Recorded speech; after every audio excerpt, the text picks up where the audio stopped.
یہ تمام کی تمام چیزیں قائم ہیں۔ قرآن پاک یہ کہتا ہے یسبح للہ ما فی السماوات و ما فی الارض، زمین کے اوپر جتنی چیزیں ہیں سب اللہ اللہ کرتی ہیں، اللہ کی تسبیحیں پڑھتی ہیں، لیکن آپ کہیں ہم تو نہیں سنتے۔ نہیں، اللہ نے جو ہمارے کان دیے ہیں، ہم پرندوں کی آواز سنتے ہیں، ہم درختوں کو نہیں دیکھتے، لیکن ہواؤں کے اندر جب چلتے ہیں تو ایک آواز ان کے اندر پیدا ہوتی ہے، یہی ہے وہ درختوں کی تسبیح۔ حکم ملا یہ درخت سیدھا کھڑا رہے تو سیدھا کھڑا ہے، اگر جھکنے کا حکم مل گیا تو درخت جھک گیا۔ یہ وہ اللہ کی تسبیح ہے جو یہ اللہ اللہ کرتی ہیں۔ فرمایا ہے اللہ کے نبی صلی اللہ علیہ وسلم نے، جب کبھی آپ یہ دیکھتے ہیں کہ کوئی درخت سوکھ گیا، یہ سوکھا کیوں؟ زمین کے اوپر کھڑا ہے، زمین میں سے پانی دے رہا ہے، سب کچھ ہے، لیکن یہ خشک کیوں ہو گیا؟ جب کوئی درخت اللہ کی یاد سے، اللہ کے ذکر سے غافل ہو جاتا ہے تو وہ اپنی طاقت کو کھو دیتا ہے، اس کا نتیجہ یہ نکلتا ہے کہ وہ درخت سوکھ جاتا ہے۔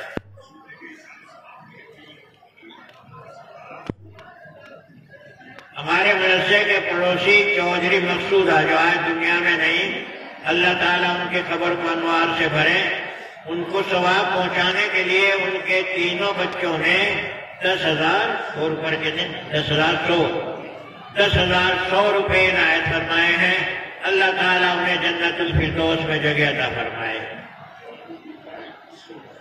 بابو دودیا 2100 روپے، اللہ تعالیٰ قبول فرمائے، جزائے خیر عطا فرمائے۔ ایک اور بچے نے پہنچائے ہیں 100 روپے۔ تو یہ درخت سوکھ کیوں گیا؟ اس کا تعلق اللہ سے ختم ہو گیا، اور جب اللہ سے اس کا تعلق ختم ہو گیا تو سمجھو اس کی روح نکل گئی، وہی تو روح تھی۔ بعض دفعے دریا چلتے چلتے سوکھ جاتے ہیں، یہ کیوں سوکھ گئے؟ ہماری آنکھیں تو دیکھتی ہیں کہ صاحب اوپر سے پانی نہیں آ رہا، لیکن اوپر پہاڑوں کا پانی کہاں چلا گیا؟ وہ ذات جس نے اتنے پانی کے چشمے پیدا کیے تو وہ پانی اب کہاں چلا گیا؟ کیوں نہیں آ رہا وہ پانی؟ بات اصل یہ ہے کہ اس چشمے کا تعلق اللہ سے ٹوٹ گیا، اور جب اللہ سے اس چشمے کا تعلق ٹوٹ گیا تو گویا اس کی روح ختم ہو گئی۔ اس لیے بڑے بڑے دریا خشک ہو جاتے ہیں، سمندر خشک ہو جاتے ہیں، درخت سوکھ جاتے ہیں، لیکن ہم انہیں دیکھ نہیں پاتے۔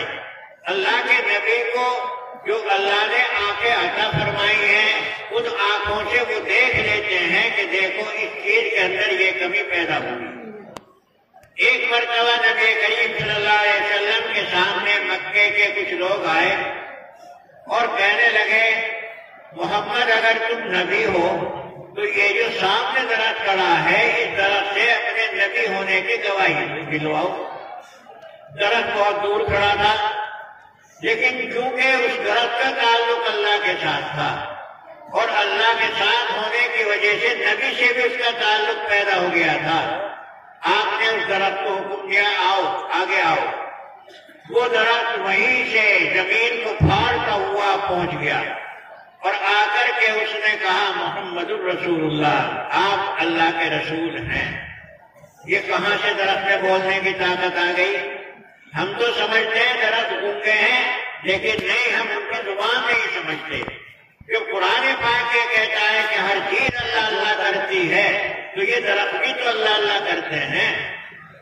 ایک مرتبہ نبی کریم صلی اللہ علیہ وسلم جنگل میں چلے جا رہے تھے، دیکھا کہ ایک آدمی نے ایک ہرنے کا شکار کر رکھا ہے اور اسے رسی سے باندھ رکھا ہے۔ وہ ہرنی کہنے لگی، اے نبی، اے محمد، مجھے چھڑا دو، میرے 2 بچے ہیں جو جنگل میں ہیں، یہ مجھے پکڑ لایا، وہ میرے دونوں بچے بھوکے ہیں، میں آپ سے وعدہ کرتی ہوں کہ میں اپنے بچوں کو دودھ پلا کر کے واپس آ جاؤں گی۔ تم کہو گے کیا بکری بھی بات کرتی ہے؟ ہاں بات کرتی ہے، ان لوگوں سے جو ان کی زبان سمجھتے ہیں۔ اللہ نے نبی کو وہ طاقت عطا کی ہے کہ وہ بکری کی زبان سمجھ رہے ہیں، اور بکری وعدہ کرتی ہے۔ آپ نے اس بکری کی رسی کھول دی. اتنے میں وہ شکاری آیا اور شکاری آ کر کے کہنے لگا یہ آپ نے کیا کیا؟ میں تو شکار لایا تھا پکڑ کر کے اور تم نے میرا شکار برباد کر دیا.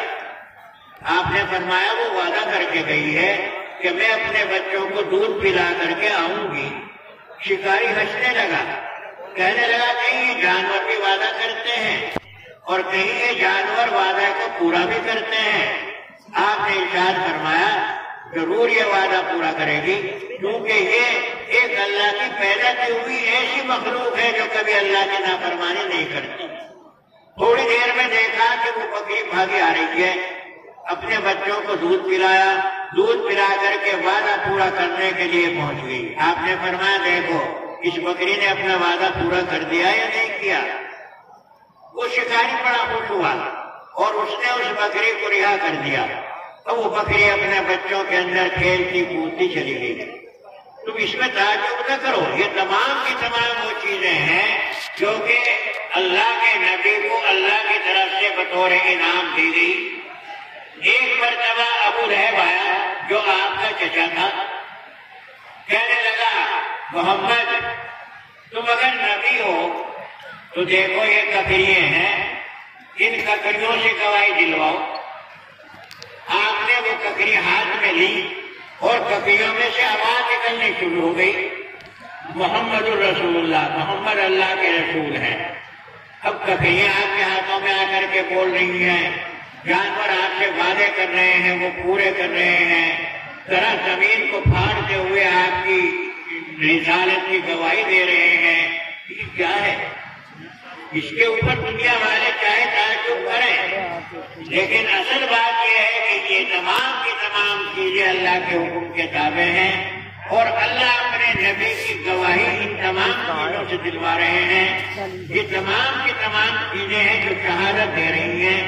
اس کے علاوہ اور بہت سارے واقعات حدیثوں میں آئے ہیں. بعض مرتبہ نبی کریم صلی اللہ علیہ وسلم کی انگلیوں سے پانی کا چشمہ جاری ہوا. ایک مرتبہ آپ جہاد میں تھے، آپ کے ساتھ مسلمانوں کی پوری جماعت تھی. اتفاق ایسا ہوا کسی کے پاس پانی نہیں رہا.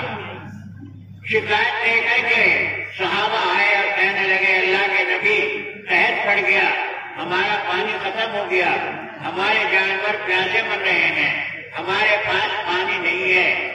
آپ نے ارشاد فرمایا تھوڑا بہت پانی کسی کے مشکیزے میں بچ رہا ہو تو اسے لے آؤ. وہ پانی لایا گیا.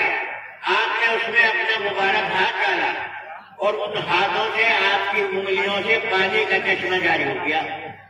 اتنا پانی کا چشمہ چلا کہ جتنے وہ اونٹ تھے، سوار تھے، سب نے پیٹ بھر کے پانی پیا اور آگے کے لیے بھی پانی اپنے مشکیزوں میں بھر لیا.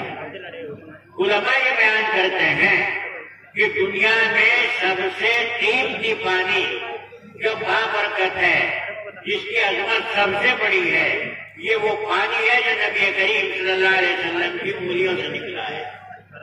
زمزم کو وہ مقام حاصل نہیں، کیونکہ زمزم جو ہے یہ تو نبی کے پیروں کے نیچے سے نکلا ہے.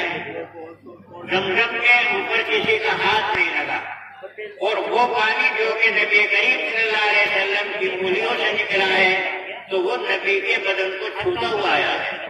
اس لیے اس پانی کی عزت، اس پانی کی برکت، اس پانی کا مقام اللہ کے یہاں سب سے زیادہ بڑا ہوا ہے جو نبی کی انگلیوں سے نکلا ہے. اب کیا انگلیوں کے اندر پانی بھرا ہے؟ یہ کہاں سے انگلیوں کے اندر پانی آ گیا؟ اور پانی بھی معمولی نہیں، اتنا پانی کہ تمام کے تمام جانور سیراب ہو جائیں. اس وقت غزوہ خندق کھولا جا رہا تھا. ایک مرتبہ عرب کے سارے قبیلے اکٹھے ہو گئے اور سب نے مل کر کے یہ طے کیا کہ مدینے کی اینٹ سے اینٹ بجا دو.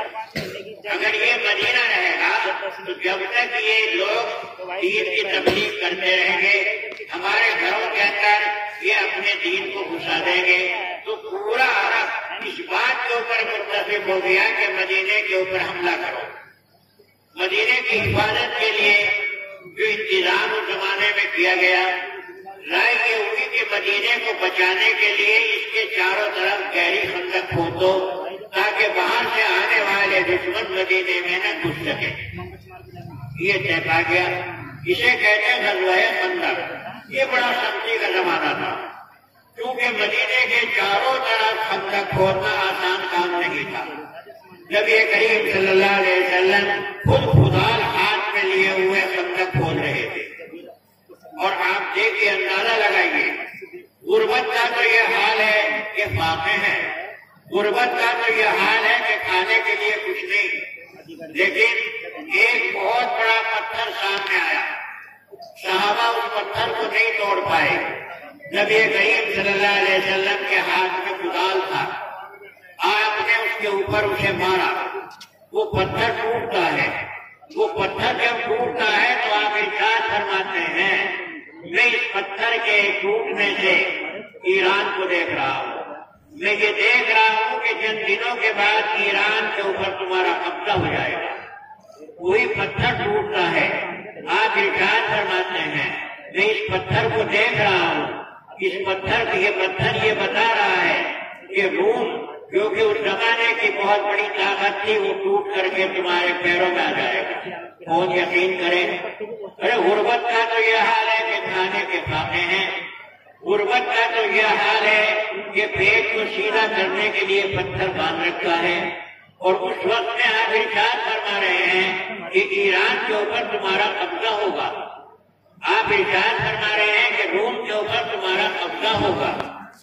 حضرت جابر رضی اللہ تعالیٰ عنہ جو اس لڑائی میں شریک تھے، وہ بیان کرتے ہیں کہ میں نے دیکھا کہ نبی کریم صلی اللہ علیہ وسلم کے اوپر بھوک کے آثار ہیں، آپ کے اوپر بہت کمزوری ہے۔ میں دوڑا ہوا گھر گیا، میں نے بیوی سے معلوم کیا کچھ گھر میں کھانے کے لیے ہے، تو بیوی نے بتایا کہ تقریباً 1 کلو تو جو ہے اور 1 بکری کا بچہ ہے۔ حضرت جابر یہ بیان کرتے ہیں، میں نے کہا میں اللہ کے نبی کے اوپر بھوک کے آثار دیکھ رہا ہوں، تم جلدی سے یہ آٹا پیسو اور جلدی سے میں بکری کا بچہ ذبح کروں، تم کھانا تیار کرو اور میں اللہ کے نبی کو دعوت دے کر کے آتا ہوں۔ ادھر کھانا تیاری میں گھر والی لگی اور ادھر حضرت جابر حضور کے پاس پہنچے۔ آپ نے اعلان کر دیا، جتنے بھی یہاں خندق کے کھودنے میں لگے ہوئے ہیں سب کی دعوت جابر کے یہاں ہے۔ اب بڑا عجیب مسئلہ، بتاؤ 1 کلو اناج، 1 بکری کا بچہ۔ صحابہ کہتے ہیں ہم نے معلوم کیا حضرت جابر سے کہ اس وقت میں کتنے آدمی تھے، تو بتایا گیا کہ تقریباً 1400 آدمی تھے۔ 1400 آدمی کے لیے 1 کلو آٹا اور 1400 آدمیوں کے لیے 1 بکری کا بچہ۔ لیکن یہ کس کے ہاتھ تھے؟ یہ وہ بابرکت ہاتھ تھے کہ زمین ان کے اشاروں میں، آسمان ان کے اشاروں میں، دنیا والے کچھ بھی کہتے رہے، لیکن جنہیں اللہ نے آنکھیں بخشی ہیں وہ دیکھ رہے تھے کہ نبی کی زبان سے جو نکلے گا وہ سچا ہوگا۔ حضرت جابر رضی اللہ تعالیٰ عنہ نے کھانا تیار کرایا، آپ نے ارشاد فرمایا ہم آ رہے ہیں، لیکن دیکھو ہے جابر، اس کھانے کو اتنے کپڑے میں لپیٹ دو، اور جب تک میں نہ کہوں اس وقت تک یہ کھانا کھولنا نہیں، کھلانا نہیں، میں خود اپنے ہاتھ سے کھلاؤں گا۔ آپ نے حکم کیا 10 آدمی اندر آؤ، اور آپ کھلا رہے ہیں۔ حضرت جابر یہ بیان کرتے ہیں کہ 1400 آدمیوں نے وہ کھانا کھایا، اور میں نہیں کہہ سکتا کہ جس وقت کھا کر کے فارغ ہوئے اس وقت کھانا ضائع تھا یا جب پکایا گیا تھا تو اس وقت ضائع تھا۔ یہ کیا چیزیں ہیں؟ یہ اللہ کا وہی حکم ہے جو روح کی شکل میں ہمیں اپنے بدن میں نظر نہیں آتا، یہ اللہ کا وہ حکم ہے جو ہمیں درختوں میں نظر نہیں آتا، حالانکہ درخت سب اللہ اللہ کرتے ہیں۔ یہ وہ اللہ کا پیغام ہے جو ساری دنیا کو یہ دکھایا گیا کہ دیکھو، یہ مت دیکھو کہ صاحب غربت ہے، یہ مت دیکھو فاقے ہیں، بلکہ اس ذات کے اوپر ایمان رکھو کہ جس کی سب سے بڑی طاقت ہے۔ کون کہتا ہے؟ بدر کی لڑائی میں کتنے مسلمان تھے؟ کل 313، اور اس زمانے کے جو دشمن تھے وہ 1000 سے اوپر تھے۔ یہاں کسی کے پاس سواری بھی نہیں، کل 2 اونٹ، یہاں کسی کے پاس ہتھیار بھی نہیں،